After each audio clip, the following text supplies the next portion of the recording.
let's clear up a common misconception.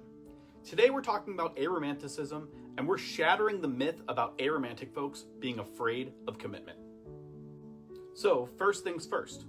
Being aromantic means experiencing little to no romantic attraction. It's a valid and diverse identity that exists on its own spectrum. Now here's the thing, it's not about being afraid of commitment.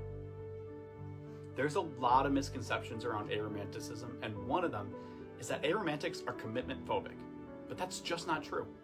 Aromantic people can commit to friendships, to families, to careers, to hobbies, you name it, even romantic relationships if they so choose. There's a couple of words that we need to understand in order to break down where this myth comes from. The first is alloromantic. This word describes anyone who notices no difference in their romantic attraction from the perceived norm of society. In other words, it's someone that doesn't identify on the aromantic spectrum. The next word is amatonormativity. This is the assumption that all human beings pursue love or romance, especially by means of a long-term monogamous relationship. Essentially, it's where the idea of romantic love being a necessary human trait comes from. It's also where the belief that everyone should want a committed romantic relationship comes from. Now, aromantic individuals are fully capable of forming strong, lasting bonds and commitments. It's just that these connections don't necessarily involve romantic feelings. And in fact, there are still plenty of aromantic folks who still want to have a romantic relationship. Aromanticism is a spectrum, and it does include folks who experience romantic attraction, whether it's decreased or infrequent compared to alloromantic folks. But regardless of whether an aromantic person wants a romantic relationship or not, it doesn't make them any less human, any less valid, and any less capable of feeling commitment and being in a committed relationship. I want to share a personal story. I'm aromantic, but I've got strong committed relationships and friendships that are incredibly important to me. One of those committed friendships didn't start out that way. Actually, we were together romantically for a year and a half, from when I was 25 until I was 27.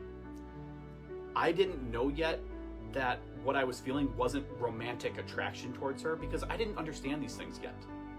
I didn't even know I was ace until 2 years after we broke up because I didn't know what that was yet. And then it was another 2 years after figuring out I was ace before I also figured out I'm aromantic.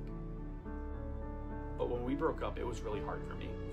I would even argue that it was the hardest breakup I'd ever had, because even though I didn't experience romantic attraction, there was this incredibly strong platonic attraction there. It took us a few months, but we started talking again and rebuilding our relationship as friends. And I'm so grateful for that. We've been through things together and had each other's love and support ever since, battling back against things that I wouldn't wish on anyone, and we've done that together. We've done it as committed friends. We've cheered on each other's triumphs, held hands through the grimmest of battles. She's one of my absolute strongest supporters and one of the very first people that I came out to. She actually consumes asexual and aromantic content, and not just my own stuff. She's a huge fan of Ace Dad. And she's read books like Loveless, and right now we're reading This Doesn't Mean Anything by Sarah Whalen together because she wants to learn how to be a more supportive person for me.